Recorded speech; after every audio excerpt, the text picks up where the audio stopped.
Ladies and gentlemen, welcome to the end of Video Game Choo Choo's guest month. I'm with Steven Epps, finally back from his 3-week hiatus. How you doing, Mike? It's good to be back. I'm sure it is. Where the fuck have you been? I've been sick, mostly, and the rest of the time I've just been kind of like lonely and sobbing because you wouldn't let me on the show. But now that you're back, I understand you have some guests to introduce, Steven. I understand you like a video game. Yes, I do. My favorite video game, I love Bastion. That's not what we're here to talk about, Steven. I love Cave Story. Nope. I love Minecraft. Close. A shovel is involved. Terraria. No. Okay. Do you have any other indie games you'd like to rattle off your Steam library? No. Enough fucking around. I'm very excited to introduce some kind folks that are working on a game that I am personally very excited for. He hasn't stopped shutting up about it for at least a year. It's true.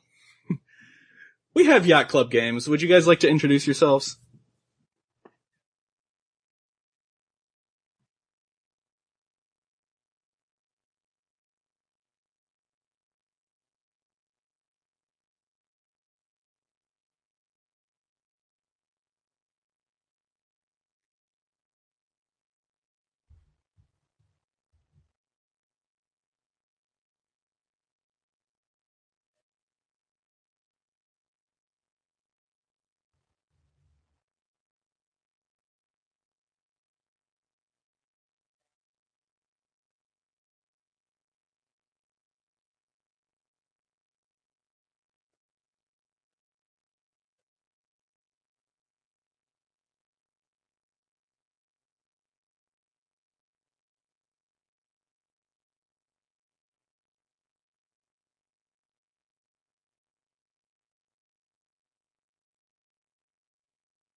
Steven, would you like to lead off the questions? I understand you have some as our leading Shovel Knight expert on the podcast.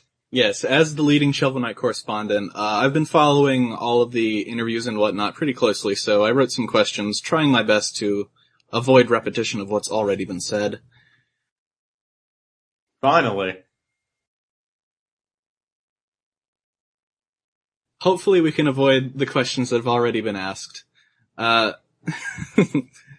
First off, though, I would like to gush just a little bit, if I have not enough already. One thing that I wanted to say is that a lot of indie games do like to go for the 8-bit art style, and I wanted to profusely thank you all for doing that well. A lot of the times when you see 8-bit art styles in indie games, it's usually like either they go too far and make it look way like, I guess not really what the NES would look like, or sometimes they go way too simplistic. You guys have struck a nice balance between looking very nice and still remaining faithful to the system. So, yeah.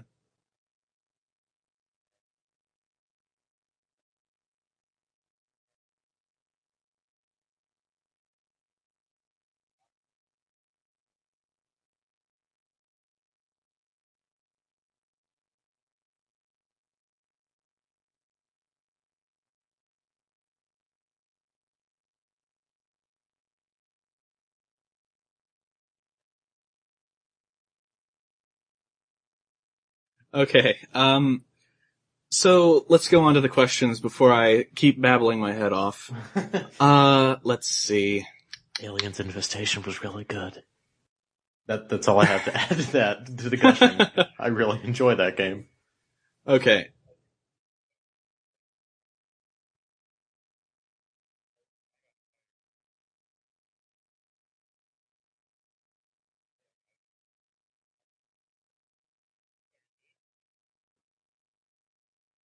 Well, that was a damn fine animation.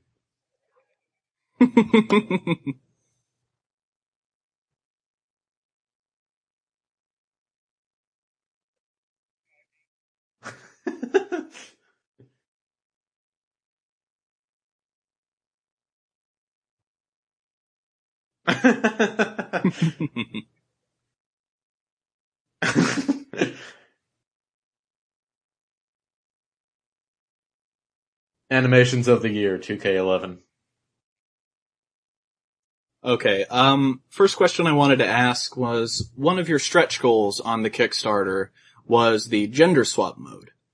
And I understand that you're still fairly early on in development of the game, so you might not have started working on that, but we haven't really heard much on that as far as I know, so if you could shed some light, maybe you could tell us, like, how that would affect the gameplay, because I remember you said that you didn't just want it to be like, oh, Shovel Knight with a bow.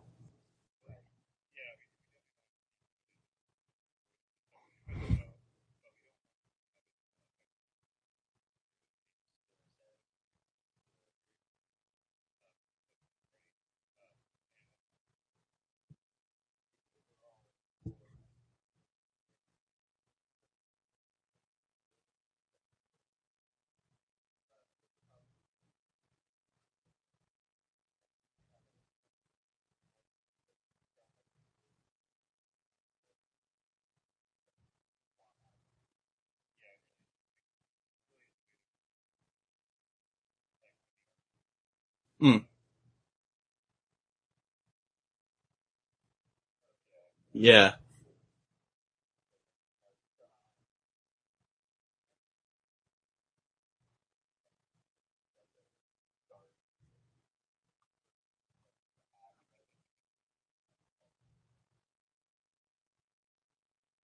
Mm-hmm.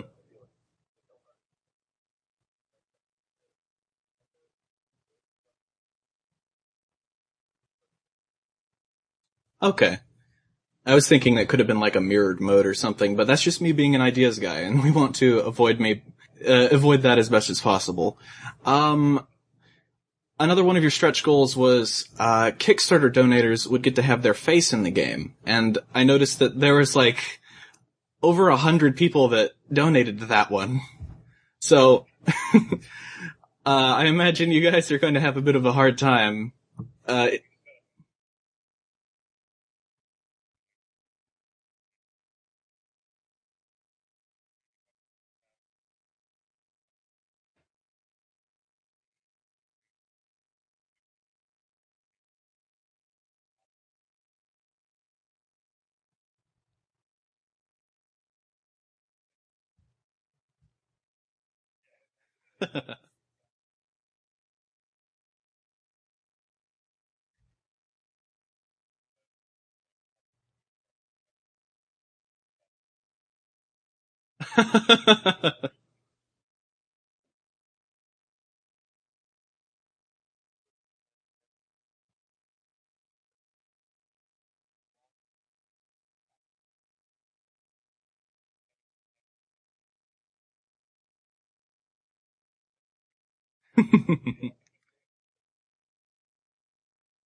Oh, that sounds like it'd be fun.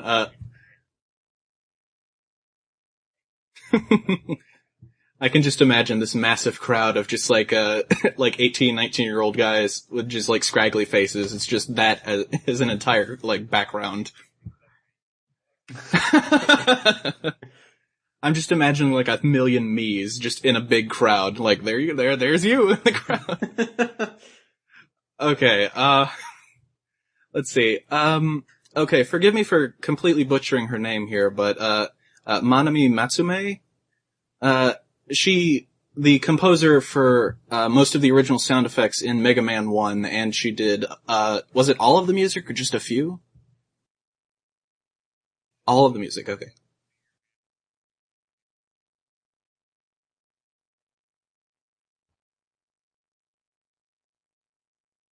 Uh-huh.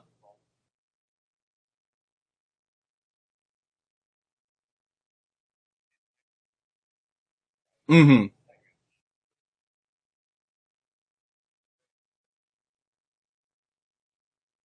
Hmm.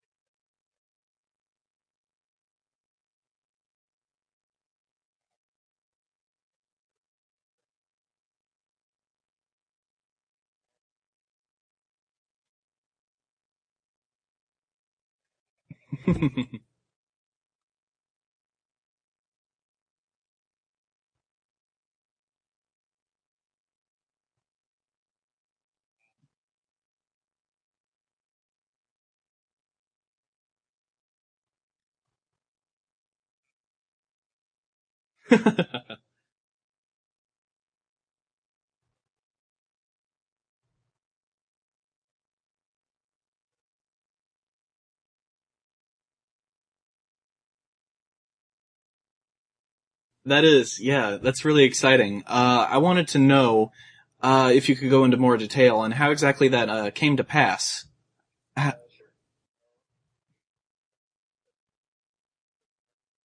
Mm-hmm.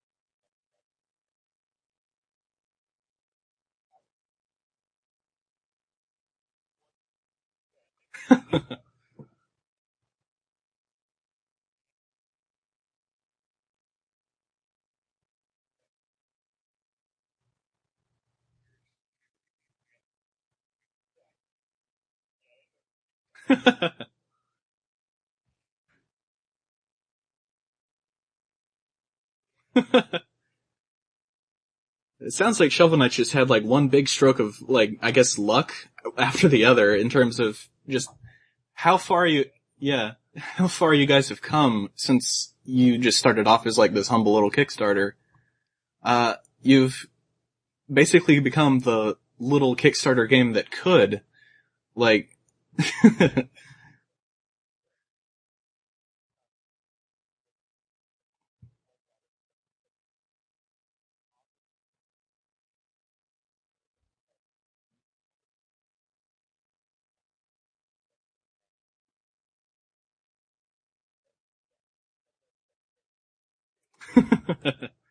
Well, I have to say that you guys absolutely deserve it. So, one thing that I wanted to ask about, I read in some interviews that you guys were taking the overworld away from the Mega Man formula and being a bit more inspired by Super Mario 3. Uh, mm, mm-hmm,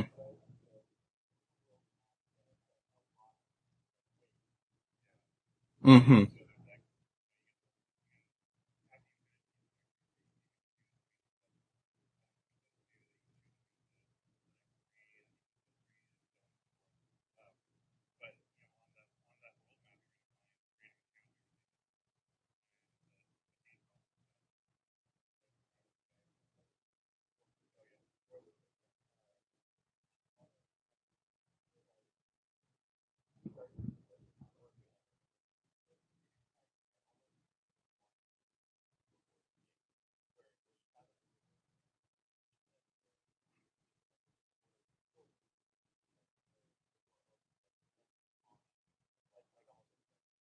Mm.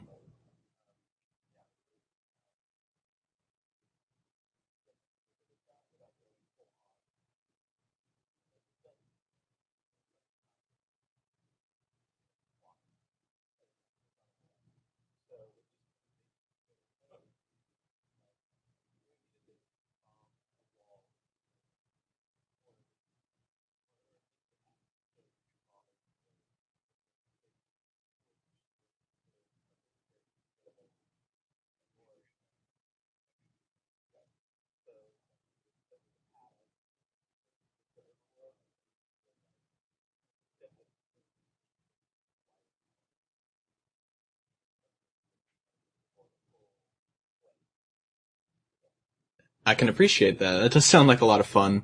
Reminds me almost a bit of how, what was it called? Demon's Crest? Yeah, What Demon's was the Crest was a Game Boy Game Boy game? game. That was Gargoyle's Quest? Gargoyle's Quest. Yeah, or Gargoyle's Quest Demons... 2, right? Yeah. One of those games. It reminds me a little bit of that, so that's pretty cool. Yeah, for sure. And the one on, was that Demon's Crest on Super Nintendo, where you could transform into like the 4 different gargoyle types? And it was the same thing. There was an overworld map, but it was a mode 7 overworld map. Yes. And so it was like, it's like banging the flammy drum in Secret of Mana, and all of a sudden you're flying over this like weird perspective thing. But it was so rad, right? And there were 4 unique gargoyle types that you could play as, and each, one of them bounced on the walls, and like one of them, they all had different abilities. If we ever do like a Super Shovel Knight, we have to do a mode 7 overworld. Yes. Or just like all gameplay. We should do a Shovel Knight kart racer in mode 7. I'd buy it. Hey, if you do Shovel Knight kart racer, I'll be there with my money. So, let's see. You recently revealed a new character that we hadn't heard of before, Shield Knight. Would you like to perhaps go into a little bit about what her role in the story will be? Sure. We could talk a little bit about the process, and then maybe Erin, you could talk about the design and how that went. Sure. Originally, there wasn't much of a design for Shovel Knight's like female counterpart, right? Like we launched the Kickstarter without knowing exactly how that was all going to work out. Yeah, we had the idea maybe she's like a princess in a castle or something, and so we had some art that was done for that. But yeah, we even made buttons of it. We have like we have like 500 buttons for this character that doesn't actually exist. It's just sitting there. Yeah. But as we went a little bit further and we realized that we wanted Shovel Knight to maybe be something that wasn't quite so tropey, or had some I don't know, that something about the damsel in distress just didn't feel right. Yeah. It felt weird, especially because if she's going to be the impetus for Shovel Knight's whole quest, it's like she's the catalyst. Right. So what is the kind? Very good one. Yeah, and who is what is the type of girl or the type of like how would that relationship work? Yeah. Between Shovel Knight, like who's going to date Shovel Knight? Right. that's the question. And so I've been asking myself a similar question for years. and so we thought, well, if Shovel Knight is a warrior, he's a traveler, and he's questing all the time, then that's like if he had a beloved, a partner, someone that was truly his counterpart, she would have to be like a warrior and a traveler too, And we were working on designs for it, and Erin was just struggling a lot. And she's like, I can't come up with anything good for this. It doesn't make sense. I don't want her to just be a bartender. I don't want her to just be a bar wench or something. She needs a job. She needs to be a knight. She's going to be a knight. I'm going to make her a knight. And then we needed something for her to wield, so we were like, well, I'm not going to give her a rake. No. So that's completely out of the question. But we arrived at shields, and I don't know. It was perfect. Everyone loved it. We thought it would be another unconventional weapon, sort of like a shovel. We thought that it would be cool if she could be a protector for Shovel Knight. And they could work in tandem with their abilities. So I imagine when Blur does a CG video intro for Shovel Knight 2, you would have a really cool scene of them somehow working in tandem with one another. She reflects something off and he hits it back with his shovel, and they're working as one cohesive unit. Yeah. And it's always fun to double equip shields. Yeah, you have the chance. Dual wielding shields is always viable. So as far as the story goes, we can't really talk about too much of the narrative, but you'll definitely find out all about Shield Knight and how she fits into the story with Shovel Knight by the end. Okay, Mike, do you have anything that you'd like to ask?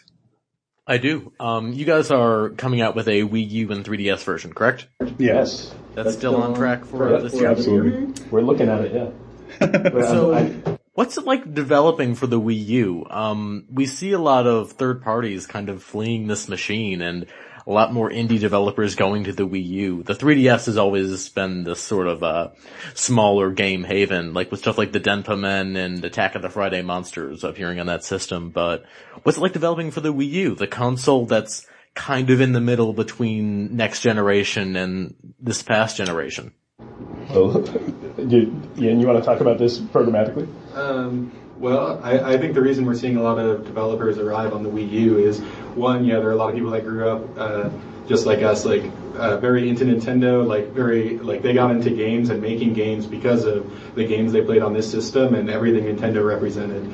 So having a Wii U kit or being able to put games on the Wii U is it's a goal that is now obtainable for people, right? And that's very exciting for all kinds of developers. Just like back when Xbox Live, Xbox 360 did the arcade thing, the difference between having your game running on your monitor in your basement and then seeing it on a television on your on a 360 or something like that with a controller is really very exciting.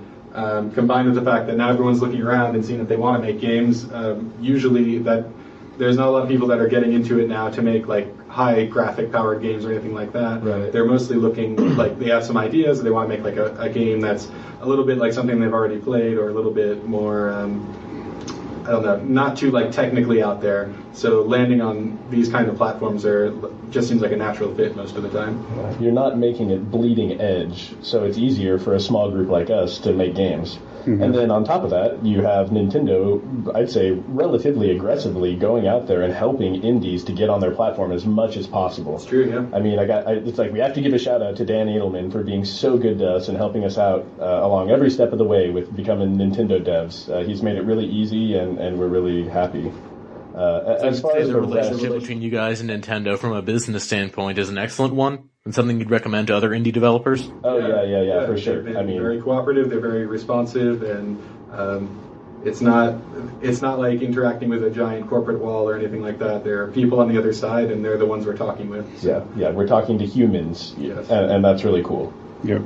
With regards to the Wii U and everyone fleeing it, though, I mean, I'm sure you guys, did you see the numbers about the Wii U install base now?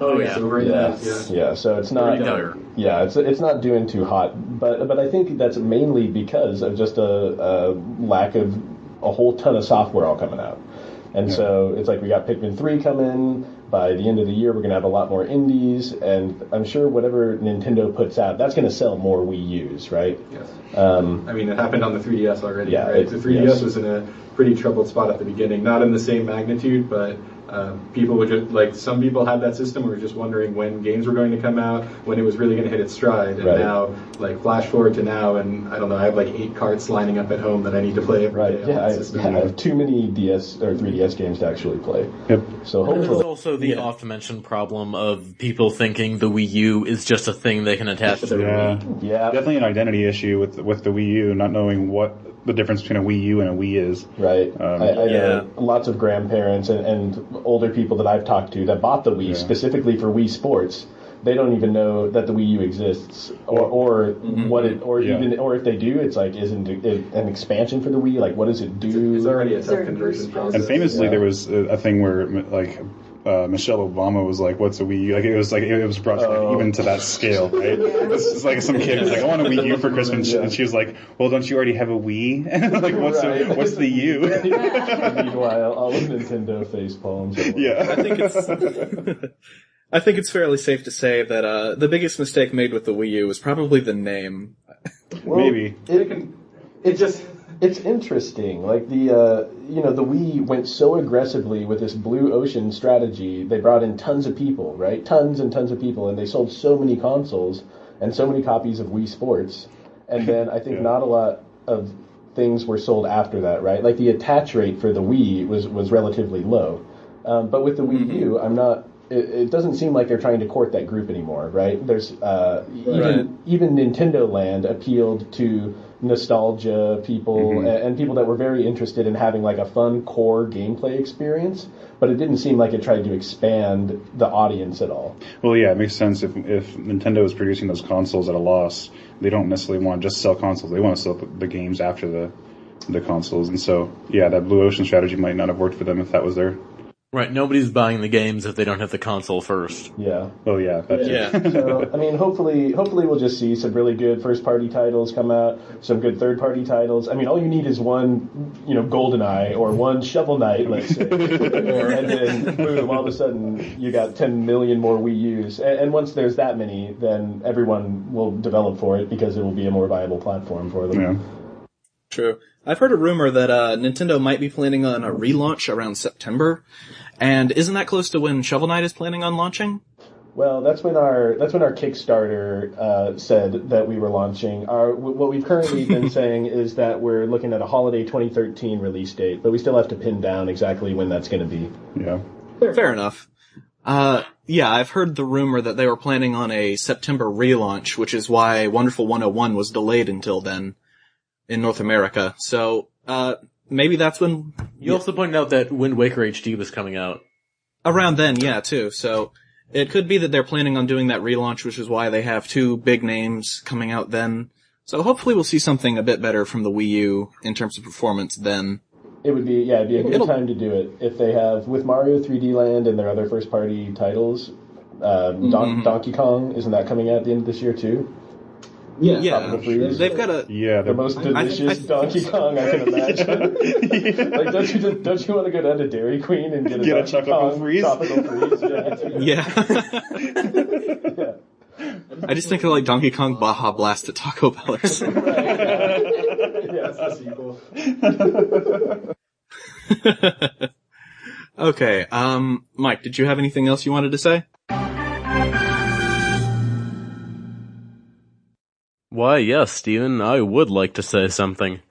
This is Mike. I'm recording this on Tuesday when I'm trying to edit this podcast. Sorry for the delay. I'm a little sick, and I'm actually very sick. That was a lie. This episode is going through some fairly sizable technical difficulties, and it's either I scrap the rest of the show altogether, or I use the kind of crappy Skype call recording, and people have told me, our listeners said, use the call recorder. So that's what I'm going to do. I'm sorry for the drop in quality. If you don't want to hear that, you could just drop out now. You've heard the interview part. We didn't get too many listener questions, but we had a good time recording the rest of the show. And if you stick around for that, I hope you enjoy the content, if not the quality of the recording. Thanks for sticking with us. No, that was pretty much all I had. Shovel Knight it is Steven's. When we first started the show, we did a segment called The Hype Train for one episode, and of course that was the first thing Steven mentioned. Awesome. I don't know if you guys remember the write-up he did back when Velocity Gamer still existed, but yeah, Steven's been really excited for this project for a while. Thank you for keeping his mind off other things. Oh, good. I thought we could accommate that. I mean, yeah, thank you for your excitement, too. Yeah. That's what keeps us going. Thank you for making me excited in the first place. We love, we'll just troll DeviantArt and look for Shovel Knight fan art, and we're just constantly looking at all the write-ups and internet stuff. And whenever someone makes a new cool thing, or whenever someone is like inspired and does a fan art of one of our characters, it's just like the coolest thing ever, ever. Sent to everyone. So, yeah, it's really personal. I feel like we all just really enjoy work out there and seeing people attached to it and seeing people love it. And so, yeah, well, and it's like now it's like theirs, right? It's like I feel like Shovel Knight isn't even a thing that we own 100%, right? It's like now everyone that's out there gets to make Shovel Knight a part of themselves. Yep, it's so cool. Yeah, it's just it's been great. And while we're all patting ourselves on the back, I'd like to thank you very much for adding gamepad support to the downloadable PAX demo. Oh yeah, of course. That makes a world of difference. I was playing that on the keyboard and I didn't really get it, and then I plugged in my gamepad and totally changed, instantly cleared. No, absolutely, I totally agree. We all have our own gamepads as we're testing the game. That just makes it even feel just a little bit more authentic. We want to make it really easy for you to plug your gamepad in. Yeah. Have you guys played Jamestown, the top-down shooter? I own it, but I haven't touched it yet, as is the case with many of the games in my Steam library. Well, that's definitely one you should play if you like. Yeah, get it 4-player if you can. Yeah, definitely. It's just so much fun. But what I was going to say, it's the binding on Jamestown is like immaculate. Whatever crappy controller you have, like you could just plug it in or somehow attach it to your computer. And players combined at the same time. Yes. It's like very understandable. It's as good as you can get, I think, as far as getting 4 people to bind their ship shoot buttons at the same time and just get on with the game. Yeah. Because that's always such a huge stopping point when we boot up PC games or anything like that. Yeah, right. Like we all gather around, then we have to like change some bindings. Configure the controls, do all the BS. Yeah, it's like a major momentum alter. Button. I went back. Oh, sorry, I went back. Now everyone has to go and redo it again. I didn't click the checkbox that says is plugged in. So we're hoping we can also, we're inspired by that to keep the same level of like effortlessness that when you launch Shovel Knight, it's like, okay, like adjust your screen, adjust your buttons, okay, we're getting out of the way, like you don't need to boot up, then use the keyboard to go into an options menu, then back out kind of a thing.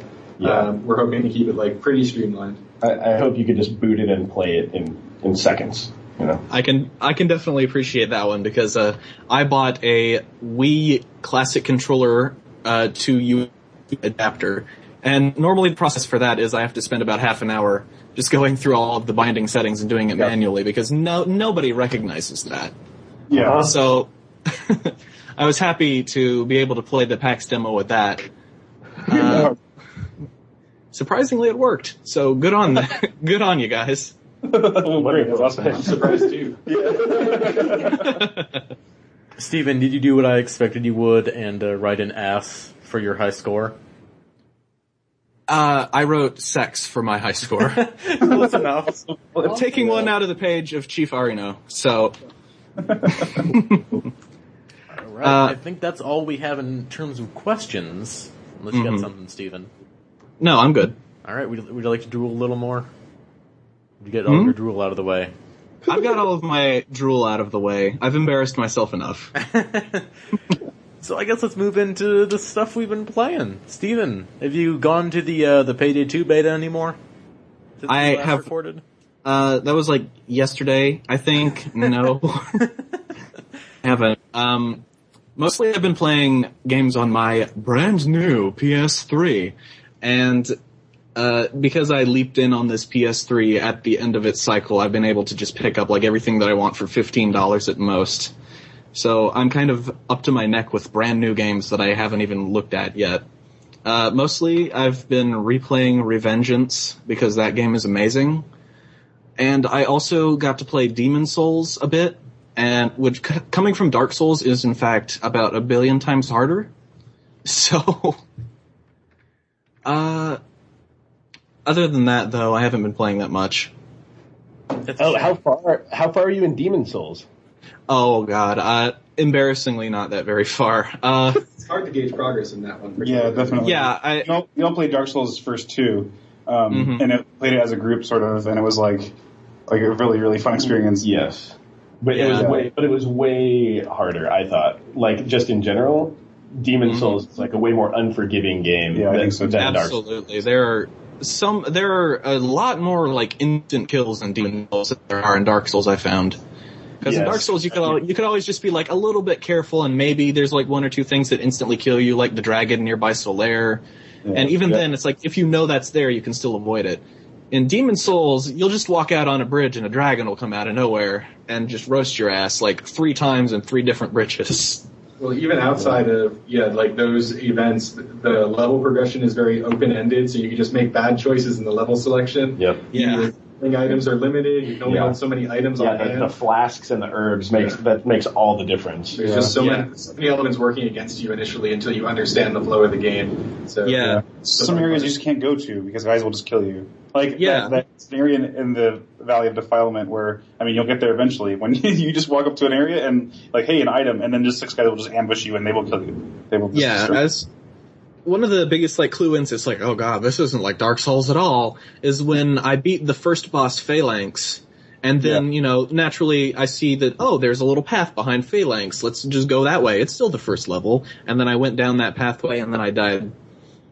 Because there was just like an entire room of like little monsters. That's pretty Dark Souls-y. Dark Souls experience. It's still the first level, it'll be fine. Yeah. No, it's not. It's not fine at all. Yeah. When go on. I bought Demon Souls before I bought Dark Souls because everyone said, "Oh, Demon Souls, it's like the coolest game ever. It's revolutionary. Try it." And I tried it, and I probably played it for 2 hours, and I tried to go up that first, like the Castle of Boletaria or whatever. I was going up there, and I think I made it to the dragon. I couldn't even get to the phalanx, and I was like, "Screw this! This is the dumbest, most impossible game that I've ever played, and it just sucks." And then I put it back on my shelf, and then I played Demon Souls and had like a revelation, and then I played Dark Souls, and then I went back and played Demon Souls way later, and was like, "What? Oh, I'm such an idiot!" This game pretty much exactly 1-to-1 the same experience. The only reason I played it, and the same reason I told all of you to play it, is I was visiting my family in New Jersey, and it's like, well, there's nothing to do up in my hometown, but there's a copy of Dark Souls sitting here in a PS3. Right. Like, maybe I'll play that. So the only reason I played it is because that's pretty much all I could do for like 2 days. And now I realize that somebody just needs to sit you down and make you play the game, and then you realize like how truly amazing it is. Yeah. It's one of our favorite. Mike had something of a traumatic experience with Dark Souls himself. I found the skeletons. He found the skeletons, and it didn't occur to him to go anywhere else. Yeah, so I was just banging my head against that wall for an hour. Yeah, and I never touched Dark Souls again. The poor guy, I feel so sorry for him, because he had heard the reputation, is like, oh, Dark Souls is the hardest game ever. He was telling me this earlier. Why don't you tell it? It's funnier when you tell it. So, I had a pretty good time with that opening area. I was like, oh, this isn't so bad. This isn't so hard. I'm dying a bit, but I get the animation priority thing. It's fine. I kill a boss, I go out, and then this man is sitting by a campfire saying things that don't make any sense. So I just start walking in the first direction I see, and then a skeleton comes out of nowhere and insta-kills me. So then I figure, okay, this is the hard part of Dark Souls. I'm going to go back there, and I'm going to engage in some tactics. I go over there, I'm like, okay, this guy is going to hit me. I'm going to dodge under oh, he hit me. Okay, I didn't even have time to do anything. And then rinse and repeat for a good hour until I just go to Stephen and he says, oh, you're going the wrong way. What the fuck are you doing? You're not supposed to be there for like another hour. Yeah, or more. I think it's safe to say that everybody gets by that the skeletons in that graveyard, though. Well, yeah, and you don't think a skeleton is going to be such a formidable opponent? No, because like RPGs have taught me over the years, you can fuck this guy up, no question. Right. He has no armor. Comes along and just murders me. The guy's made of bones. It's like they're imps and slimes and like all these other things, but they just completely destroy you. Come on. I'm almost glad I didn't keep playing because I never want to find the mimic. That would wreck me. That was the scariest thing ever. Way cool though. Like they put that in that Borderlands 2 DLC, and it was the worst experience. Like I wasn't expecting it. I go up to the chest, it just fucking attacks me with this maw of teeth. Yeah, I had no idea there was even a mimic in that game, because you open, 20 chests up until that point. Yeah. And you're like, oh, cool, another chest, and you walk up, and then suddenly legs and arms come out, and you're like, ah! Yeah. And gotta look for that chain. Yeah. Oh, yeah, that's right. Yeah. But it's so tall and spindly, and it's just I've seen, Final Fantasy is like a fun mimic. Yeah. Dark Souls. No, nothing cute. You're gonna die. It's like you see like the teeth come out of the chest. And it's like, oh, it's a mimic. Damn, I'm gonna take a little bit of damage, and then the rest of it just unfurls, and it's like, what the fuck is that?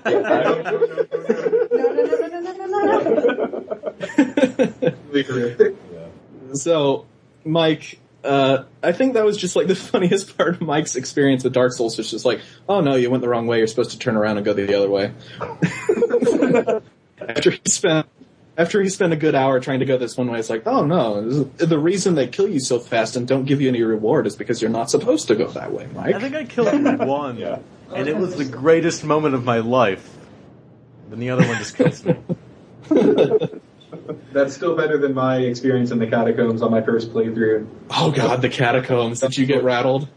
Oh no! I forgot about all this. Okay, this is a pretty great adventure. You got to hear about you. So I'm playing this again. I was visiting my hometown, so I wasn't communicating with anyone else about the game. I was just trying to get through it.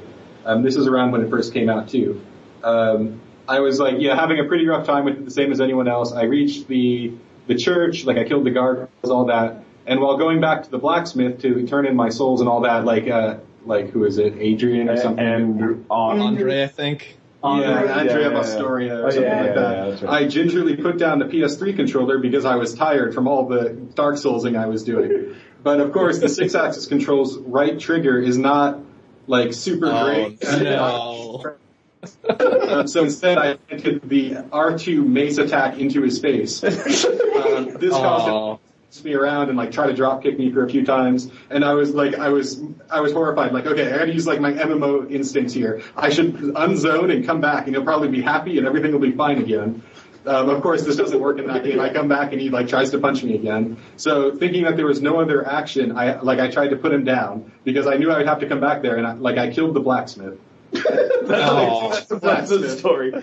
He accidentally killed the blacksmith by setting down the controller. But because of that, Dark Souls ain't fucking around. Yeah, it was a serious. I figured I wasn't going to restart. I don't know how much longer the game is. I'm sure there's like 8 other blacksmiths in the game. Who cares? Right. They wouldn't let you kill him if it was that big of a deal. Right. Exactly. I did not have the bottomless box. I did not have the ability to repair armor at a bonfire. And I couldn't upgrade weapons past +5 or make them holy at all. At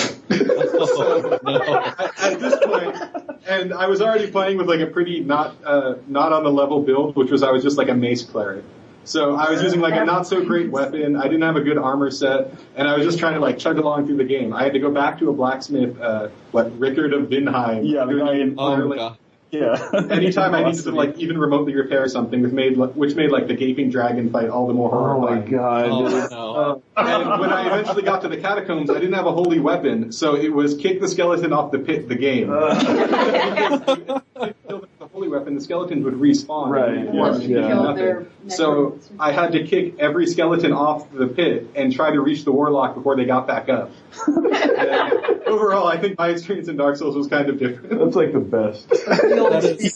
You also killed the merchant, didn't you? Oh yeah, that was awesome. He also killed the merchant and undead bird. So. Oh, dude, what's wrong with you? Flood's hand. It's pretty cool.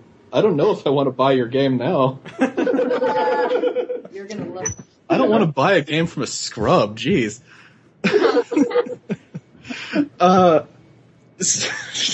I'm glad that you had Griggs of Vinheim at all, because I was thinking, like, in the back of my mind, it's like, oh god, he would have to get to Anne Orlando all the way through it.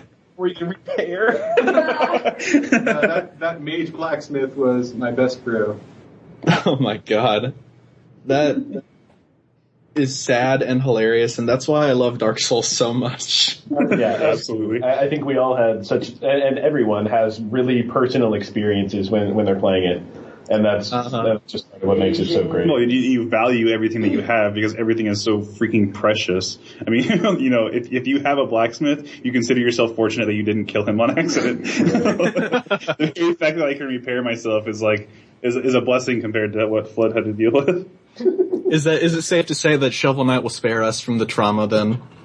Yeah, kind of. Yeah, hopefully. As traumatic as Dark Souls or Demon Souls. We're hoping it's a pleasant, fun experience. Hopefully, it won't make people die. It won't make people cry. Let's see. What else have I been playing? I've been playing Revengeance. Have any of you guys played that? Surprise. No surprise. I already. Go ahead. Maybe like the first. Yeah, just the first level or so. Yeah.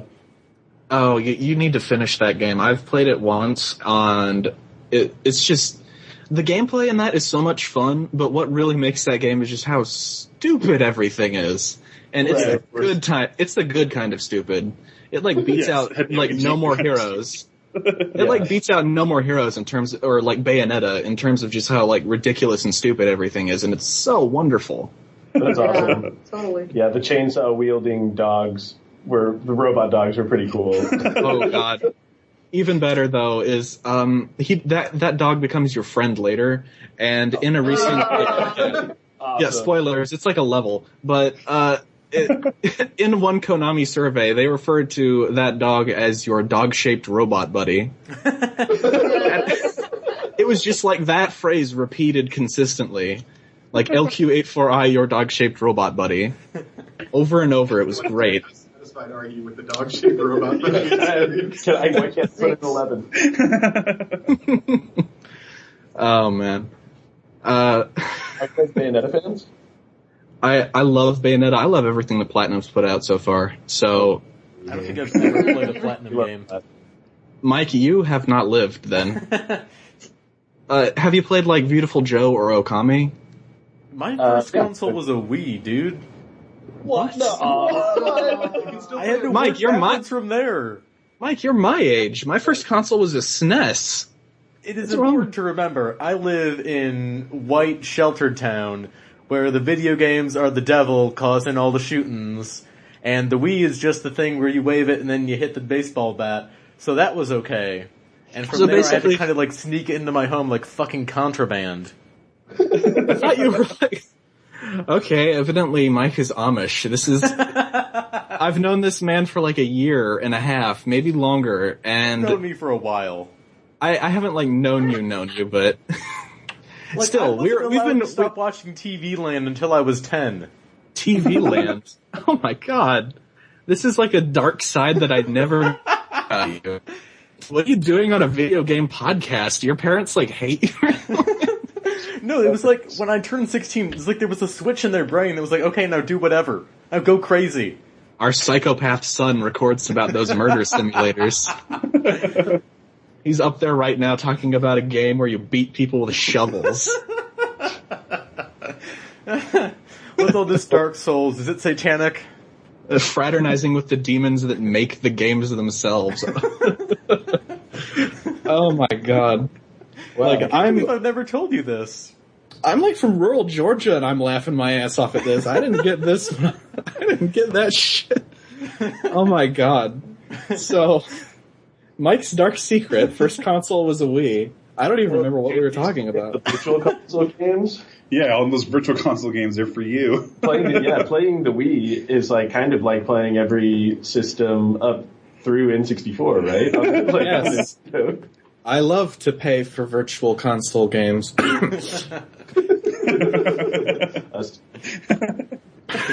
Steven. What? I don't know what you're talking about. No, I haven't bought Persona yet. Damn you. Buy Persona already. It is $18. Okay. Incredible price for Persona 4. Fine. It's gonna be okay. What, on the Vita? Yeah, Persona Golden's like 20. I don't own a Vita. Yeah, come on. Somebody owning a Vita? No, he found the PlayStation 2 version of Persona 4 on Amazon and has not stopped bugging me about it since he found it. Yeah, it's I heard it's good. I kind of want to play it. I don't know. It's also RPG. It's going to take a lot of time. Yeah, it's going to take like 100 hours. It's all this Minecraft to do. It's about weird, like, high school people. It's like Mike keeps like sending me these visual novels. Like he actually bought me 999. 999 is fucking awesome. It's good. It's good. Yeah, it's pretty good. But the sequel. Yeah, the sequel, right? Virtue's Last Reward. Yeah. Gets even comprehensible. I played enough of that to know that I'm kind of done for the time being. Like, I binged 999 over my January vacation, and then I got Virtue's Last Reward like right after. I played up until some form of puzzle, and I was like, okay, I'm good. I don't need to ever do this ever again. And now the call has dropped.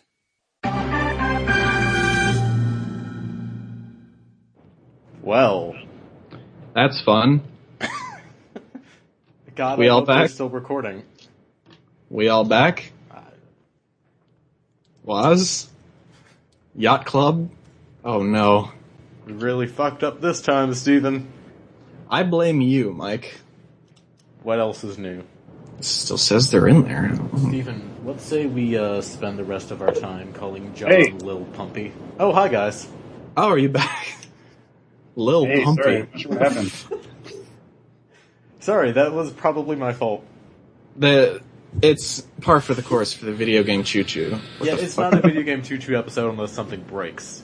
Something goes off the rails. Oh. Okay. Exaggerated collar pulling. Now you know why we called it that. Secret's out. What were we talking about? Before Mike revealed his shocking revelation, I think we were talking about Bayonetta. Man, where did this conversation begin? With Revengeance and Platinum. And how they're awesome. Vengeance and Platinum are awesome. So, Mike, if you've never played a Platinum game, A, shame on you. And B, play everything that you can. You should buy Okami HD. It's by Clover, which is what Platinum used to be. Just start there. And then, I don't know, man. I'm going to start with Revengeance, because considering how much you and John talk about it, go for it. It's going to come up towards the end of the year, I think. Yeah, it's pretty fucking good. Okay. We played a little bit of Wonderful 101 at E3 as well. That was pretty interesting. Oh, you lucky bastards. Yeah, there was just like tons of things going on screen. It was really hard to track, but once you get into it, it's pretty satisfying to just dash, shoot big guys with guns, hit them with swords. It's pretty cool. Played with Sean too. He was there, but he stepped out of the room for a second. But yeah, it was a lot of fun. You got to play the Wii U game. Yeah, you can play it with the pad or with the Pro controller, because you have to like draw the weapon you're using, and so you draw it on the pad or you use the right thumbstick on the Pro controller. That was pretty cool. That's pretty interesting. Okay, so let's. You're done with the game, Steven? You played anything else? I played the Shadow of the Colossus for a little bit on the HD collection, and I've been playing Metal Gear Solid, the HD collection. Going through all the HD collections, but otherwise, no. Alrighty. Yacht Club people, I understand there are a shit ton of you in that room. What games have one of you at random been playing, and then we'll go to the others? Well... Nah, we haven't been playing anything. Yeah. What have you been developing? I highly recommend the Peace Walker game of the HD collection, the Metal Gear Solid collection, but I've been playing Minecraft lately. We have a lately? Yeah, nobody else has been playing it. We've lived Minecraft more or less for the past, how long? I don't know, too long. 2 years? Yeah. Like on and off. Yeah. Right now we're doing the Feed the Beast mod, which is like all this crazy stuff that gets added to the vanilla Minecraft, and it makes the experience just a million times more complicated and fun. Have you ever played around with the Minecraft mods? I have for a little bit, yeah. No. Basically, you pretty much have to. I feel you pretty much have to get it to squeeze anything out of it, at least for me. I think we got to that point where vanilla Minecraft sort of dries up a little bit. You've kind of got diamonds, and then you kind of don't really know what to do. Yeah. There is so much stuff in this Feed the Beast mod. There's like 60 mods, and there are like hundreds and hundreds of new items. Well, they all work together too. Yes. So you're actually you're building machines that run on electricity, and you have to you macerate your silver ore. Yeah, you can make a jetpack. You can make a book that lets you travel to another world. You can craft a gun, but it takes like a whole lot of ingredients. Wizard. You can get a portal gun. This is a lot of fun. Yeah. Minecraft is a lot of fun if you don't play what they want you to play. Basically, by the time you get done with Minecraft, okay, I'm ready to play Minecraft some more, and then you're not really playing Minecraft anymore. You're playing something completely different. Yep. Yeah. That's why there's such an emphasis, even from the Minecraft team, to support mods and expand that functionality. So the API still hasn't come out yet. So we're excited for that. We've been excited. I'd say that the Minecraft community has been excited for the modding API for the past 2 years. Yeah. There's so many great mods even without it. So true. Yeah, workarounds. Yeah. All that technical stuff, building giant machines to dig for you, has always been a little bit over my head. I always It's really easy. I'm serious. I'm doing it right now. I learned a little bit more of Lua to program my robots to build towers for me, and it's been the most satisfying thing ever. I'm serious. Just do it. This is crazy. I've always liked Minecraft more than an adventure game, adventure through the randomly generated landscapes. That's why I like the Yogbox mod from a little while back. I don't know if they still do that, but those adventure maps are pretty cool. Yep. Yeah, all the Technic stuff is just oof. So good. Yeah. That's what you meant by oof, right? It's so satisfying. Oof, I meant oof as in, ooh, it's intimidating. I don't want to get into, like, I don't want to, like, learn how to program to play Minecraft. Well, it's a fun way to, learn to program in Lua and have fun. It's super easy. Oh, how'd you learn to program, Steven? I was playing Minecraft and I wanted my robots to build some towers for me. Well, that's better than building a thermometer. You know what? Every entry-level programmer in the game industry 10 years from now is going to say exactly what you just said. Yeah, because they're all 9-year-olds right now. 10 years ago, like, I was making NPC scripts in, like, Growl Online and, like, Zelda Online. Zelda Online. That's, like, as close as you can get to Minecraft anyway, and now I'm programming full-time. I made levels in Duke Nukem. Yeah, exactly. Like I had the handbook. I've never played Duke Nukem. Like, I played the first two, and like, so I didn't know any of the objects or enemies or anything. And so I just had, I had like a CD handbook, and I had a thing that converted Doom wads to Duke Nukem wads. But it wasn't a perfect conversion because like Duke Nukem could jump and in Doom you couldn't. Yeah. So it's like, can you convert a Doom map into a Duke map and still maintain the same flow? That's what I did. That's what I did for fun. The answer is yes, but it takes a long time. No one cares. We also made Quake Mod. In high school mostly. Even if it was like, now the pistol fires like 18 shotgun blasts, which is like way too many. It's like, all right, let's play multiplayer. This is perfect. This is called the multi-rail shot. God.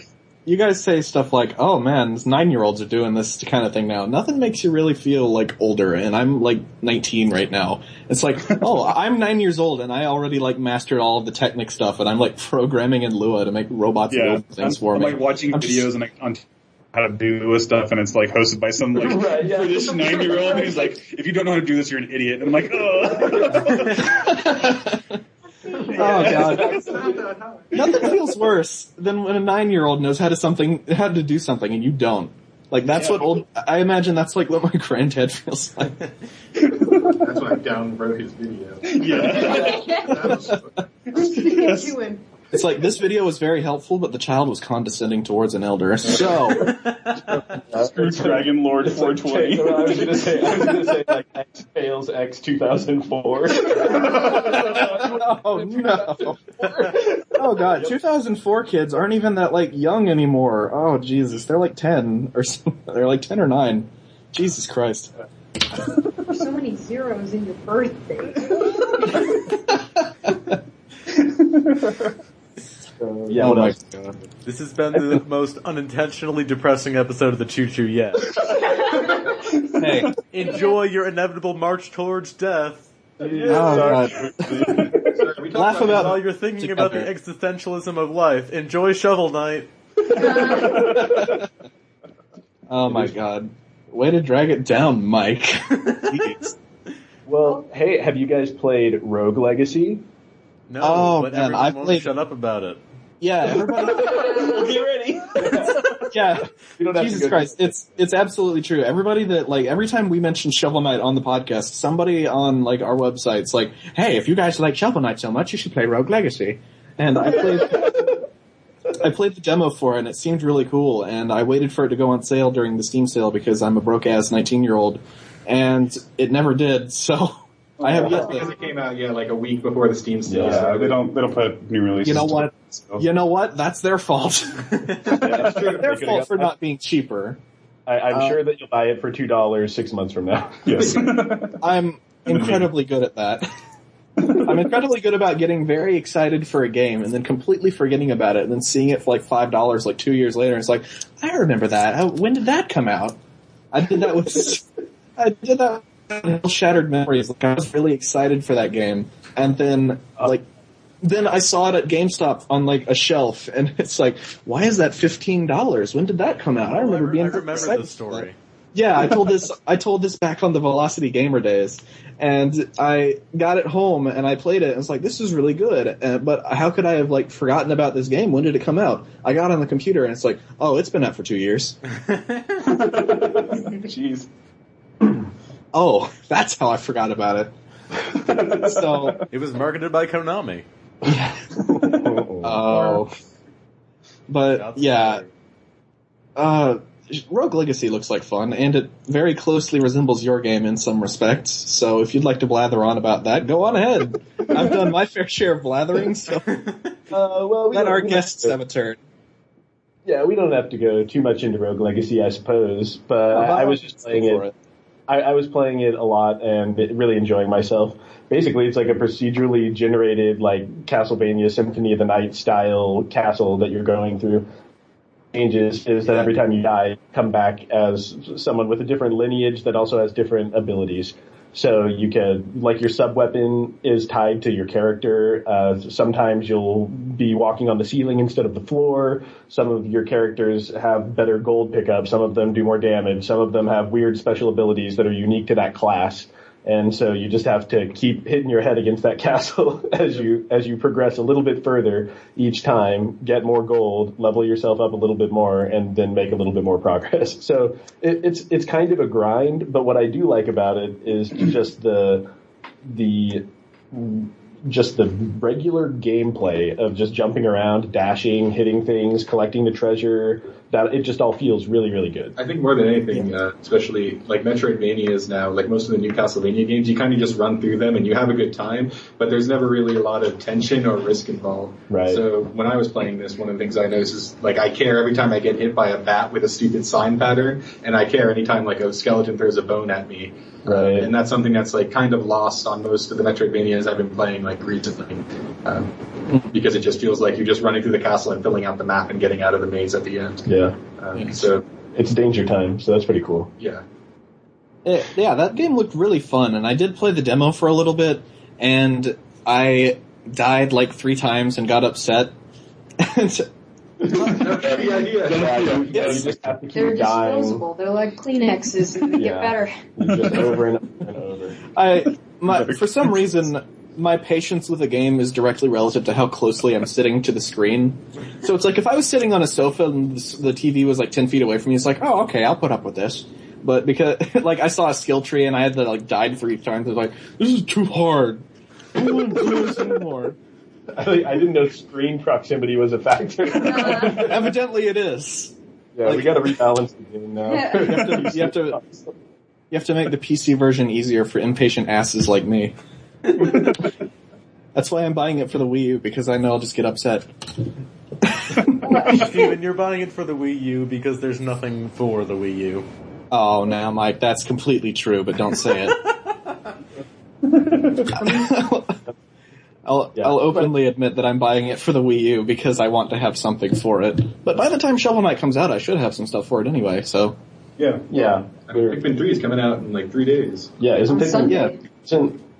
It's coming out on Saturday for GameSpot people, or for GameStop people, right? If you pre-ordered it, then you can download it. Only if you get the digital version, you can download it a day early. I don't know what that is, but yeah, that sucks. That sucks, right? I want Pikmin 3, but I'm not going to download it for 1 extra day. Yeah, that's another thing that I've always thought of. It's like, if I'm going to pay $60 for something, I'd rather have the disc than just say, oh, I downloaded it and now it's on my console, but I still paid $60 for it. Yeah, acquiring stuff is always fun. Definitely. Yeah. If I have to pay the same price, I'm going to get the physical copy. Like, I went out of my way to get a physical copy of BioShock Infinite because it was $60 on Steam, and, like, it was never going to go down because it was getting, like, 10s across the board constantly. Right. So, it's like, if you're in digital distribution, you better, it's preferable to keep your prices down low. Yeah, I mean, the way that they play with those prices on Steam is pretty awesome. Just the amount of experimentation that they've done and the amount of sales that they've managed to get. BioShock Infinite, especially, like, they were messing with the sales before, because I remember that was the game they rolled out the stretch goals, pre-purchase stretch goals for on Steam. Oh, yeah, I remember that. Like, thousands of people did it, then everyone gets XCOM for free. Right. Like, everyone gets DLC for free, so that kind of stuff is getting kind of interesting. They're doing that now recently with, I forget what it is, I think it's a JRPG coming out, and it's like, if we get 1,800 pre-sales, we'll move it to PAL version. Oh, it was for Europe. I mean, that makes it... Some devil summoner thing? Yeah, that sounds right. I just read about it on I guess Twitter. Yeah. I remember seeing a story by Patrick Klepek of Giant Bomb about it.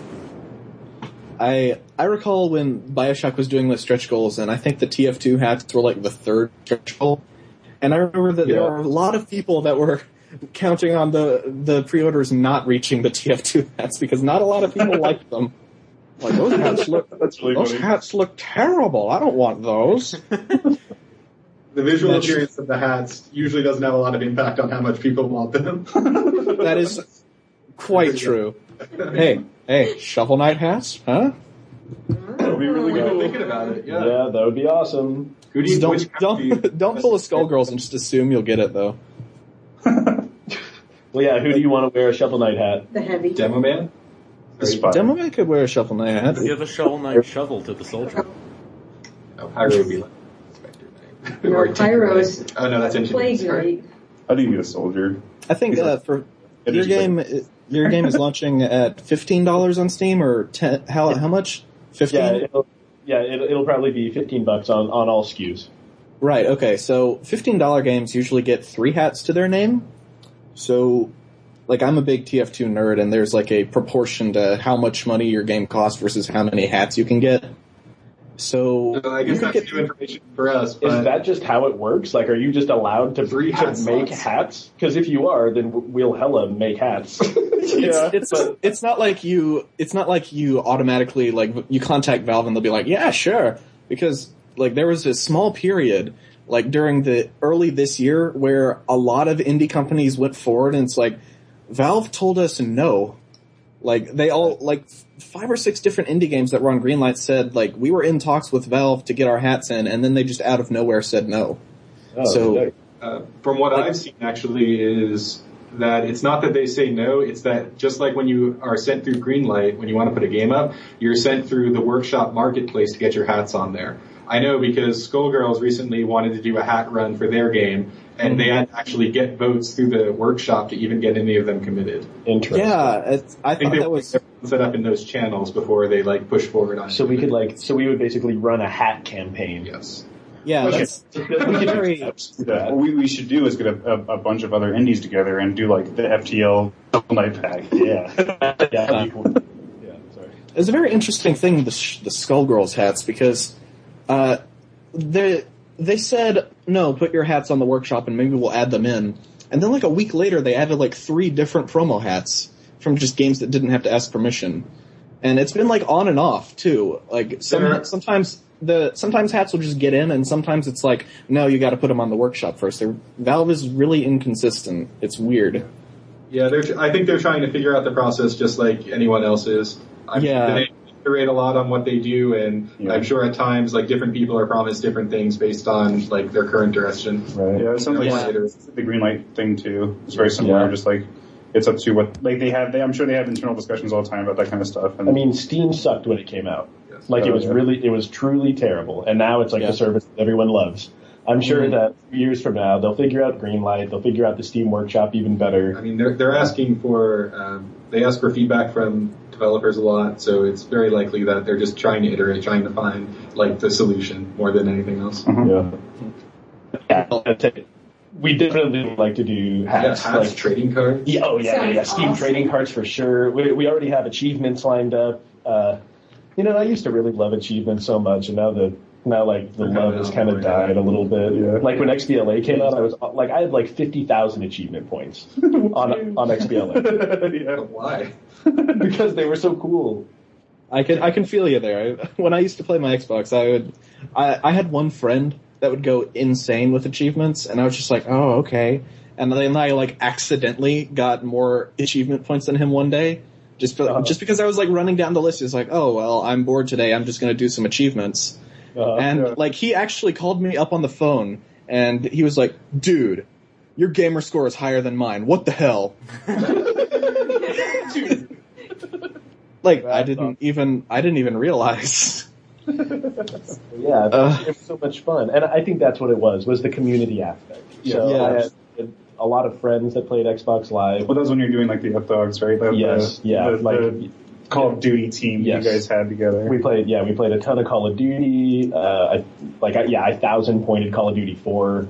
I 200 pointed Mega Man 9, like all these ridiculous, stupid things. But it was mostly just because my friend would have the achievement, and it would be like, oh, well, like, I'm not going to let him get it if I'm not going to get it too. Yeah, exactly. And then it's like, if it's a game that you like, then you can just play it in a different way and like maybe get more out of it, right? You know what? Screw it. I love achievements. Those things are great. Achievements are pretty fun. I'm not gonna lie to you guys though. Achievements are not as like appreciated on the PC platform. So just maybe if you could like work something into the game itself, like, oh, if you get X achievement, you get like extra item or something. I don't know how the hell that would work in a single player game, but in-game rewards for achievements are always fun. Like I think achievements that are best are the ones that like make you play the game in a way that you wouldn't have, but like maybe get extra enjoyment out of it. Like achievements that just for the hell of achievements is something that doesn't have any of those. Yeah, like kill 100 guys sucks, right? Yeah. Don't Mega Man 9 though, or like get through the game without getting hit. Right. I seem to recall last time on the show we were talking about Gunpoint and its method of doing achievements, where it was a lot of stuff that the designer had seen in playtesting. Like, if you knock a guy out with a door, you get an achievement, but if you knock yourself out with a door, you get an achievement. Right. Naturally, just by playing the game. I love achievements that they like give you a reward for like fucking up in a grandiose way. It's like, we saw someone do this in playtesting and we were like, I cannot believe that person did that. Let's make that a secret achievement. Yeah, and like, I think it was one of the Dead or Alive games that I was playing on Xbox. There's a secret achievement for losing a certain number of matches online in a row. and the achievement popped 0 points, and it was like, you know, like, you suck or whatever. Oh no. Okay. There's this game on Steam called Ys Oath of Felghana or something like that. It has an achievement called Consultant FAQ already, which is dying like 50 times in a row on boss. And I'm not proud to say that I achieved that one, and it was the only achievement that I had for the longest time. Could be in bed. It was just get good, the achievement. Oh my god. If you could like make that an achievement for Shovel Knight, just the words get good, like with good spelled GUD. Maybe it's like a coupon to get the strategy guide. And that's just like, that's just all it does is like you die 50 times, it just says, whoop, get good. Get better. Oh god. I love insult achievements. Those never fail to make me giggle, even if I'm mad at the moment. Yeah, we always enjoy poking a little fun at the player, but not too much. There's another achievement in Team Fortress 2 called Consolation Prize, where if you get backstabbed 50 times as a sniper, it's just like, hey, guess what? Here you go. Right. You did it. You did it. Yay. Oh, man. So, Shovel Knight hats, we can put that in, like, the little description. Get those hits. Yeah, I like that. Just pile that onto the list of questions. It's like, just Google bait. It's like, hey, guys, we talk about the possibility of Shovel Knight hats. It's just you guys are like, yeah, that'd be cool. Yeah, maybe. Right. Shovel Knight has always on DRM, and then you click the link and it just says no. Oh, God. Okay. Has Shovel Knight become an Xbox exclusive? Nah. Nah, probably not.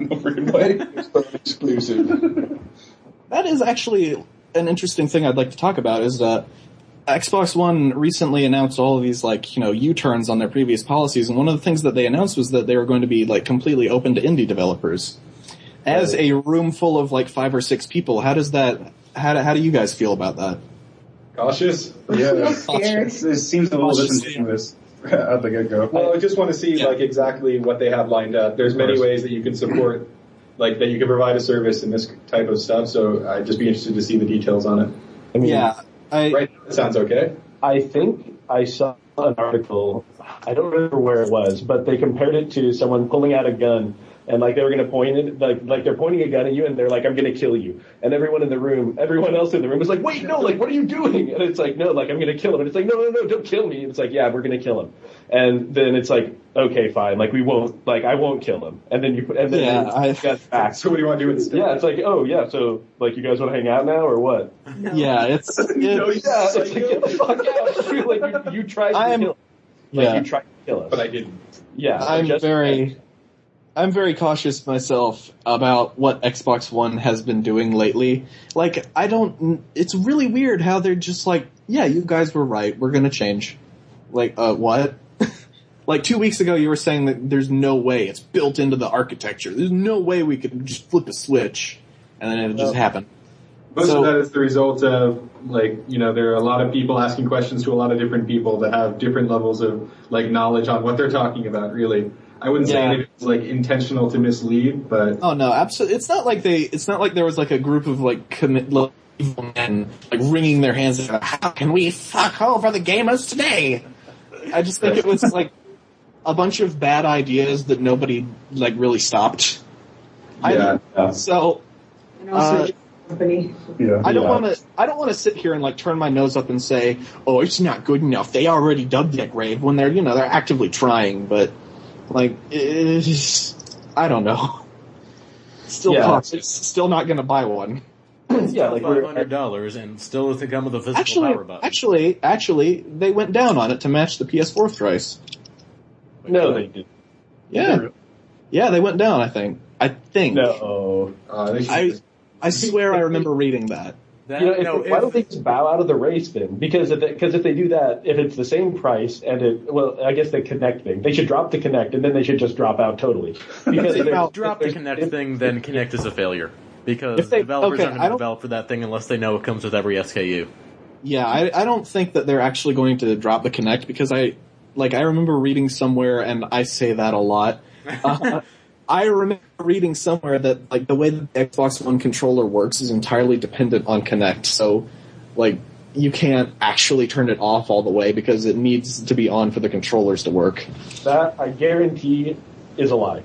Maybe. I don't know. 100%. Whoever, like, even if someone at Microsoft said that, it's not true.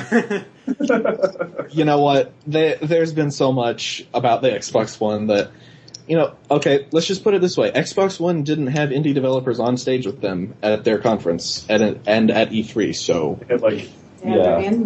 Well, developers? And Sony did, so... Yeah. Oh, come on, you guys. A man wore a State of Decay t-shirt. He's one of you. I mean, it's just tough. We've had games that we've worked on that have come out on Xbox Live Arcade. I mean, I was a huge Xbox Live Arcade fan. Like, I loved that platform more than anything. Well, and they were the ones that originally like pushed for the indie to like push. Right. I mean, Castle Crashers. I mean, even all the way back to Hexic and Geometry Wars, right? Yeah. Like, so many great games were given a voice and an appearance just because of Xbox Live Arcade. That's something that nobody else was providing. And now it's so weighed down with advertising and cynical bullshit and stuff that like a marketplace to just find other things that they want to sell you. Yeah, so I'm just not. I don't know. I feel like it's not a game platform, and so TV set box. Yeah, it's a set top box. So when I get, like, next time I order cable, maybe that's when I'll think about Xbox One. Mm-hmm. I can definitely appreciate being able to turn on my PlayStation 3 right now and like not see Taco Bell or sports immediately. Yeah. I don't want like to. if the PS3 is not seeing Mitt Romney's face. That is definitely like if I have to go like to the actual store in the PS3 to start seeing advertisements, and even then it's like advertisements for games. And if I want to see movie advertisements, then I actually have to go over to the movie tab, which it does not default to. So, go Sony. I mean, that type of setup really works. I think with Xbox, I think everyone is probably taking a little bit more of a cautious, like, wait and see approach, right? After what happened, I think a lot of people feel like a little burned or a little tentative, but maybe they'll be able to turn it around. It'll be cool. I can appreciate that they're trying at the very least. So what do you guys think? Shovel Knight on PS4? That'd be really cool. Yeah. We would love to put Shovel Knight on. I mean, really on all the platforms. Yeah, that it would be appropriate for.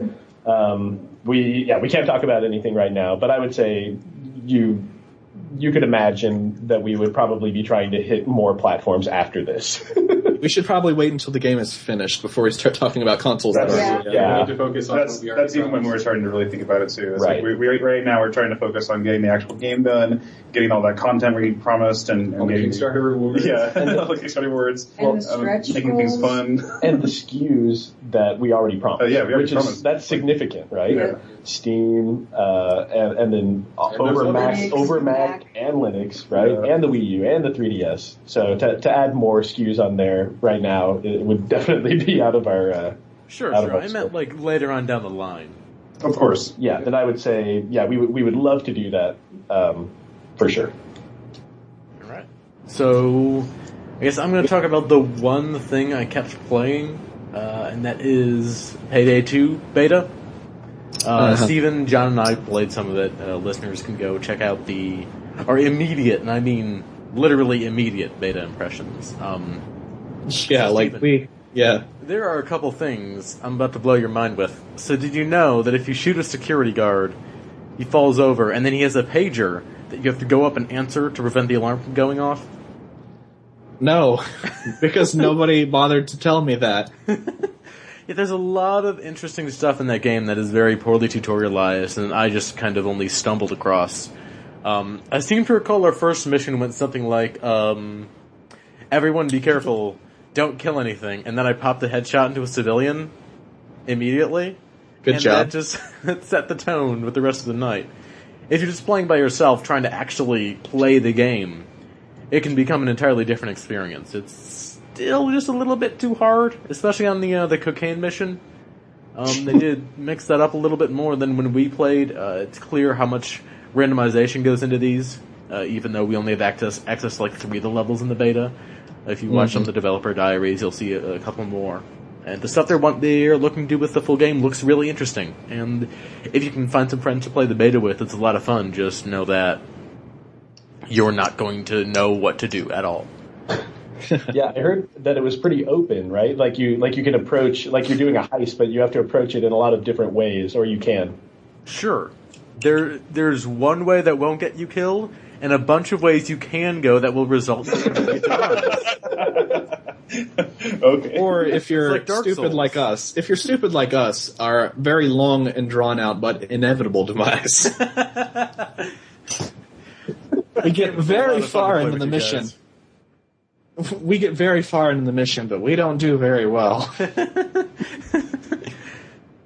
It leads itself to a lot of organic gameplay scenarios, which is something I've talked about repeatedly on the show. It's something I really, really like, so maybe the full game will be fantastic. I don't know, It's not out yet.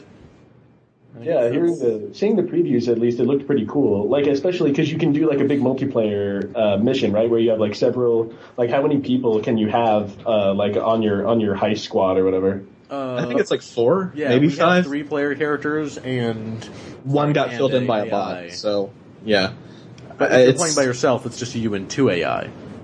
Right. Sounds cool. Sounds like Monaco, except not so. Yeah, Monaco not so wasn't top very down and simple. I was kind of thinking about Monaco when I was playing this. I was wondering, why do I like this kind of crazy heist game, but not the other crazy heist game? And I can see in Payday the Heist, I can see where I'm going. I think that makes a pretty big difference. Yeah, we had similar issues with Monaco. I feel like we all need to practice. It seems like I made the right decision when I saw the trailer for Monaco and was like, that could be pretty cool, and then I didn't buy it. Yeah. I didn't really play very much multiplayer. I bet if me, you, and John, and some other people got on Skype and did what we did with Payday, we'd probably have a blast, but anything is fun with friends, though. And I played Monaco by myself, and Payday is a lot better. Yeah. Okay. All right. It's a little difficult to compare them, though, in all fairness. Of course. I mean, I had fun playing Monaco. It was just like, really coordinating was a bit difficult, and seeing what was going on was also hard. It was confusing. I think if we all went home and practiced for an hour or 2 and then came back, we'd be much better. We learned the game in 4-player. Yeah. So I don't even know if that's true. Like, I don't understand how the hacking works. It's just a square comes out, and sometimes it goes one way, but sometimes it goes another. I don't know. I was the cleaner. Sure. And I was the mole. I played the lockpick a lot. That's pretty okay. Just going through doors really fast. I don't bad. Yeah, I feel like there are some obvious problems Monaco has that could have been easily avoided with the smallest amount of playtesting. Well, I'm sure they play tested it. It's all a calculated balance. Yeah, but you know what? The cool part about digital titles is if it's enough of a problem, you can always patch it, and that's just awesome. Like I love the idea that if something were to be really horribly received on Shovel Knight, then at least we could do an update and stamp it out if we needed to. And we just post a giant apology letter. Yeah, right. Yeah, That's like Shovel Knight, download apology.pdf. Like, whoa, like, this is another free service that we're giving to you. That is almost exactly what happened with the Zone of the Enders HD collection a few days ago, actually. I want to say it was like maybe a week ago. Well, no, the patch came out a week ago, but the Zone of the Enders HD collection came out like in January, I want to say. And it was done by the same people that did the Silent Hill HD collection. Uh-oh. Uh-huh. And Hideo Kojima got personally incredibly pissed off and canceled like Zone of the Enders 3 work and just said like outright, we're going to fix this. And like last week or so, they came out with a patch, and the patch notes were just like, we recoded the thing from just like the ground up. It works now. Wow. Sorry. With Bluepoint or something to make that happen? No, it wasn't Bluepoint. I want to say it was High Voltage because Bluepoint's name wasn't in the opening credits, but High Voltage was. Sure. So, plus High Voltage, the guys that made the Conduit. Yeah. Those guys are cool. The Conduit was pretty cool. It was ambitious for a Wii game. I remember when the advertisements for the Conduit came out, like the one thing that was on like every single like cover was the Wii finally has a modern gen game. Right. Yeah. No. It's got a gun in it. It's like Halo. It didn't even look as good as like Metroid Prime, but it had some cool ideas in it. Metroid Prime is just like way better than most things that have come out anymore. And it looks great too, despite being on the GameCube. Yeah, it's definitely worth a play. Well, the HD version. But the HD version's different. Like when Samus charges up her ice beam, it's different. They took out like 2 or 3 sequence breaks that weren't supposed to be in there. Like there are insignificant differences that make a big difference to me. That as a total douche, it makes me angry. I'm sorry, I shouldn't even have said anything. It's different though. The disc is bigger? I mean, what's up with that? Okay, well, that makes sense because they put 3 games on. Oh, so that's like it's the volume. It's the volume of 3 games. Bigger disc, more space. That's how it works. Yeah. We're video game industry professionals. We know how it works. I'm a 19-year-old and I record things on Fridays. You guys do something. I don't know. Yeah, we're not really sure either. Basically experts. We play games all day. Yeah. That's what video game development is. Yeah, any kid that comes up I could and says, I want to make video games for a living, we just say, well, just gotta play a bunch of games. Just play a game. That's all you have to do. Eventually somebody will give you money. Yes, that's the difference. hope. The difference between you and me is that you do it in an office. Usually. And for the longest time you didn't, so congratulations, you made it big. I think that's all in terms of like games we have all played, unless you guys have anything else that you forgot. Yeah, I think Rogue Legacy, Minecraft. That's been the main stuff. Yeah. Oh yeah, we played Donkey Kong Country 2 and 1 for some reason recently. Yeah, sure. Why not? I don't remember. I don't even remember why. But I'm gonna be. I want to say a controversial thing about those games. Uh-oh. Steven's going to say something controversial about something that doesn't stop the fucking presses. Have not aged well in terms of actual gameplay. Yeah, well, how about the graphics? The graphics definitely have not aged well at all. I think that game, and I remember Shigeru Miyamoto said like almost the exact same thing, is that Donkey Kong Country is an okay game, and the only reason people bought it was because it would have 3D graphics. Yeah, I mean that was pretty revolutionary at the time. I think the gameplay's still pretty cool. It's different. Yeah, it was a challenge, definitely. Yeah, there's a lot of random stuff that just kills you for no reason that you have to just know. But at the same time, there's also like there's really good music. You're able to master Donkey Kong. Yeah, eventually you're able to get to the point where you got the. I guess I'm not saying it's bad. I'm just saying it's like not the best game ever. You know? No, yeah. It's not one of the best things that you can get on the SNES. It's not Phalanx. It's no Zelda 2, shut up. Okay, no unexpected instant kill stuff in Shovel Knight, please. Oh yeah, absolutely not. Yeah, that's in Dark Souls. I can tolerate it in Dark Souls because most of the time in Dark Souls it can be avoided if you are careful. But just like I remember Metal Gear Solid for the first time recently because I was a Nintendo baby and I never had a PlayStation.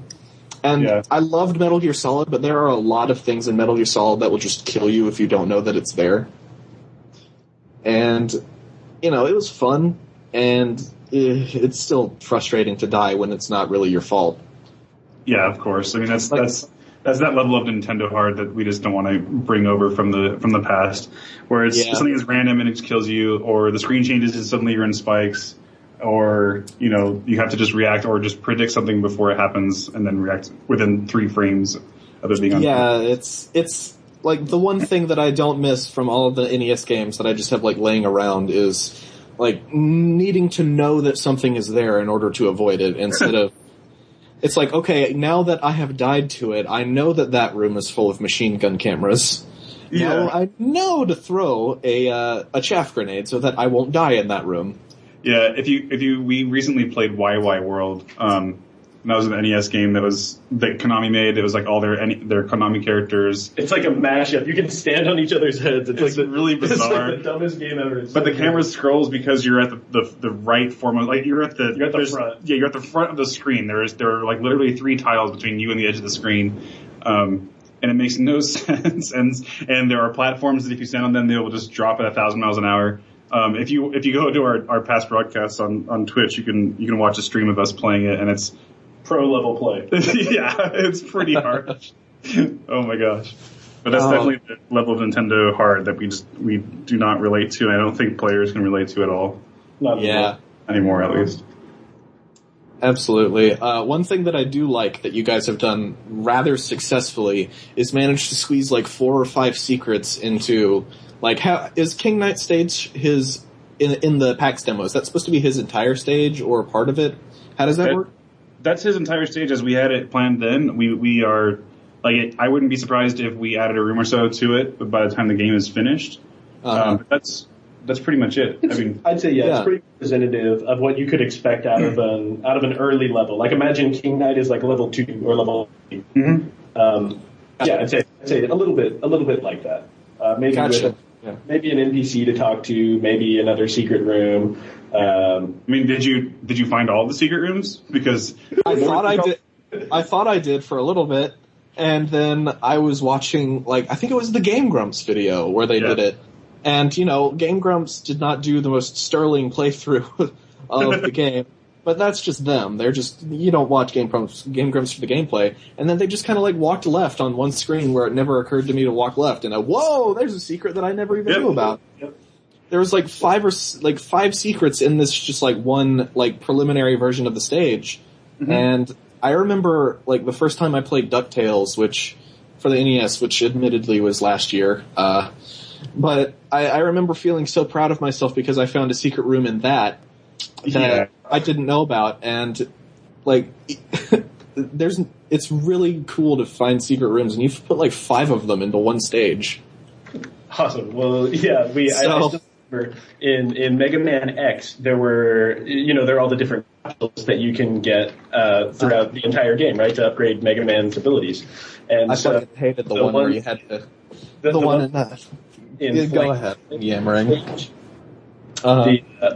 Oops, sorry. I was going to say, in the Flame Mammoth stage, there's a capsule that you have to use the head blocks on to, oh my god, that's the one that I was talking about. I hate that one. I didn't even know about it. Like, I played Mega Man X every day as a kid for like 5 years, right? But I didn't get that upgrade. I didn't even know that the boss, the bosses had upgradable weapon things at all. Like, I didn't know that Chill Penguin made a platform that you could stand on. I didn't know that Sting Chameleon made you invulnerable for a little bit because I didn't have that charge up ability until I was like 20. So you're 20. Well, you cannot be blamed for missing the one in Flame Mammoth stage because that one is hard as hell to get. Yeah, absolutely. Yeah. That's like a pixel perfect jump to hit that thing with your head. Yeah, it does feel like a glitch. One thing that I did like in Mega Man X was how if you beat bosses in a certain order, it would like fuck with the rest of the stages. Yeah, it was pretty cool. Way cool. Put that in Shovel Knight. I want that. That's just an outright demand right now. We'll take that under consideration. No, All right, so before we do the listener questions, while I try and find those, Steven, I understand you have a pitch for Choo Choo Night.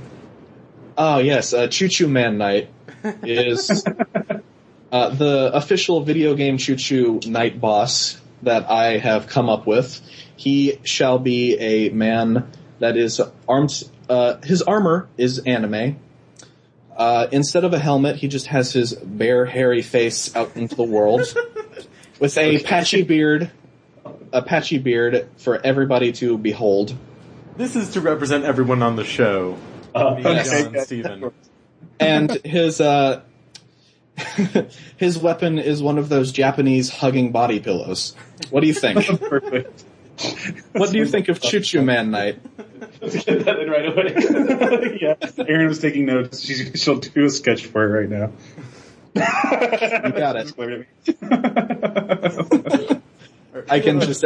Surprising amount of off-topic questions. Let's start with Zentaros. Do you guys like pasta? If so, what kind? I love pasta. I love pasta. My favorite kind is probably like capellini pomodoro. Oh no. I would say, what's the one with like the spicy eggplant sauce? Eggplant parmesan? Yeah, I'm gonna go with capellini pomodoro. What's your favorite? It sure is a weird way to say fettuccine alfredo. The clear best pasta ever made. I like spaghetti. I mean, yeah. I feel like the worst Italian. I don't like pasta that much. That's what I said. Mac and cheese. Okay, we'll say mac and cheese. Yeah, sure. Next question. All right. Emperor Dweeb asks, will Shovel Knight also be able to use spades and trowels? That's a Shovel good Knight's arsenal run the gauntlet of gardening tools. Yeah, I think you're going to keep it pretty much to a shovel. Yeah, he's not gardening knight. Right. There have been a lot of there's been a decent amount of fan art and a lot of questions about like, well, are there going to be other garden tool themed guys? And I think the answer is no. Like, Shovel Knight is unique in his world. hard mode can just be like one of those really small like gardening shovels that you hold with one hand. Yeah. Like a plastic kid shovel for the beach. It's like the thing that you get when you feel lazy, and it's like the thing that you scoop dog food with. Yes, that happens to all of us, Steven. Oh, gee. I have a dog food like scoop shovel thing, so there you go. It's real. I can never pronounce this username. Shulison Pals? Shulison? I don't know, fucking... With the current homogenization of first-person war games these days, do you think there will ever be a return to World War II shooters, or will shooters evolve into something else? Does he know who these people are? Oh, is this from me? I don't know. This question was actually sent a week ago. I don't think he... Call of Duty guys were on the last. Yeah. That's when we had John Torbellini on the show, so... Yeah, we can speak to almost any subject with complete expertise, so we'll happily field that. So what was the question? Go ahead. Are they going to return to the World War II shooters? This was awesome. Yeah. So Zelda 2 has such a great leveling system that I consider it to be one of the greatest games of all time. Next question. Zelda 2, Call of Duty, basically the same franchise. No, I don't think they'll make another Call of Duty that's World War II necessarily. No, me neither. Yeah. I think it's all future from here on out. Maybe. Thanks for that question, guy. If they went way into the future, like if there were like spaceships and stuff, that would be like way super cool, right? They do that already. If you could get like a plasma. Yeah, it's called Halo. No, I'm talking about like a plasma rifle. No, hey, I'm talking about a realistic. I'm talking about a totally realistic, like future, like speculative future war game, right? It's like now they have the gun that shoots noise at you and makes you, you know. Maybe like a gun that like shoots through walls. We'll call it the Dark. I think there is actually like a sound gun that they use for riot control now. It just plays a really loud noise. That's crazy. And everybody just kind of gets annoyed and leaves. Like, that's the mechanics of the gun, is that it plays an annoying sound in the direction that you point it. It's just like, Jesus Christ, I don't want to be here anymore. Skrillex on it. You have one of those. It's called your voice, man. Alright, and since we gotta wrap this up, I'll end it on this question. This is from our old buddy, the Masked Negro. I'm not racist, that's his username. Real talk, let's just put all the chips on the table, pineapple on pizza. How do we feel about it? That's such an easy question. Pineapple should always be on pizza. I like margarita What? pizza. I don't like pineapple on I don't pizza. think. Yeah, I don't. Maybe Canadian bacon and pineapple, yes. Yeah. But pineapple and other things, maybe not. Like Maybe- pepperoni and pineapple. Maybe no. we should experiment. No. You people Yeah. stink at me. Good. We take it back, we hate Shovel Knight now. Get off of my fucking show. That was the breaking point. Steven, I think we know your answer. No. I don't like pineapple on pizza. I think you are a Neanderthal if you put pineapples on pizza. That's what cavemen do. They make pizza with pineapple. I think that's it. I think that's all. I Wait, think Mike, that's all for this podcast. what do you think about pineapple on pizza? Keep in mind that our friendship hangs in the balance on this question. It's just pepperoni for me, Steven. Good. I mean, there is a good place in Ithaca that will convince me to have other kinds of meat on the pizza, but I just take some pizza and I throw it in the oven until it's burnt. Yeah, it's like the only pizza that I'm willing to try that doesn't have like meat on it is like white pizza. But Like- it can't have sauce. It's got to have garlic. Yeah, this is fine. It's basically not even a pizza anymore, so I don't feel bad about it. Now that we've solved the pizza dilemma, I think it's time to end the show. I have got the worst sore throat, and I need to stop talking. Stephen Epps, you've been here. Yes, I have. And I'm going to see if I can rattle off all the names. Erin, Nick, Sean, and Ian. Is that everyone? Yeah, you got it. Fantastic. From Yacht Club Games, making their Shovel Knight. I am should check sure us out you will hear Steven talk about it many times leading up to the release. And every time Steven, you should mention our Twitter and our Twitch stream channel. You should go and follow those. Yeah, plug us super hard. Yeah. Absolutely. It's your job in life. Listeners, before we even plug our own website, you can visit Yacht Club Games at Yacht Club Games on Twitch and at Yacht Club Games on Twitter. And Yep. I think that if you put shovelknight.com, it will redirect you to their Kickstarter. Yep. And well, actually, it'll take you to the page where you can pre-order the game now, right now. Oh shit. Get on that, yo. You could also set up a Google alert with the words Shovel Knight, so that way anytime Shovel Knight related appears, you'd just get an email about it. You could also just tattoo Shovel Knight into your arm. And then every time you look Sit at your outside arm... the Yacht Club Games office and demand answers. So, Do that. if you like to buy pizza, I mean, video games, if you like to buy pizza anyway. Who doesn't? Who doesn't like to buy pizza? But if you like to buy video games made by Neanderthals that put fruit on pizza, feel free to give them a visit. And as always, you can visit us on what is our Twitter name? Like VGCC? Yeah, our Twitter's at VGCC. We're Video Game Choo Choo on Facebook, videogamechoochoo.tumblr.com. We're going to have a full setup soon. But right now, videogamechoochoo.com just redirect to the Tumblr. And I'm going to just do a quick plug, because we did a lot of podcasts since we last recorded. We had the Patrick Klepek episode last week. We had 3 TFCon podcasts, an interview with Mayhem Mechanics. They're doing that new toy line on Rustable Bastards. And then we did a Payday 2 beta impressions. So that's 6 podcasts for you guys to listen to. After you listen to this one, go check those out. They're all terrible. The TFCon ones don't even count. I mean, They count some. I talked to a person. Yeah. Okay, this is... I need to stop talking. Thanks for listening, listeners. Choo choo. Play the whistle. Persona, Steven. Do you have the whistle? Play the whistle. I have it on me. You don't have the whistle. I know. I was going to play it on my phone, but my phone is out of power. Oh, you piece. Oh wait, no. Shit. Fuck. What? 10% of battery. All right, I'm gonna do it. I'm gonna make the choo choo noise. This is what editing is for. Editing is not. There we go. Yeah. Okay. Thanks for listening, ladies and gentlemen. This is like the 5th time we said goodbye, but for real this time, goodbye. I'm pressing the stop button. Get out.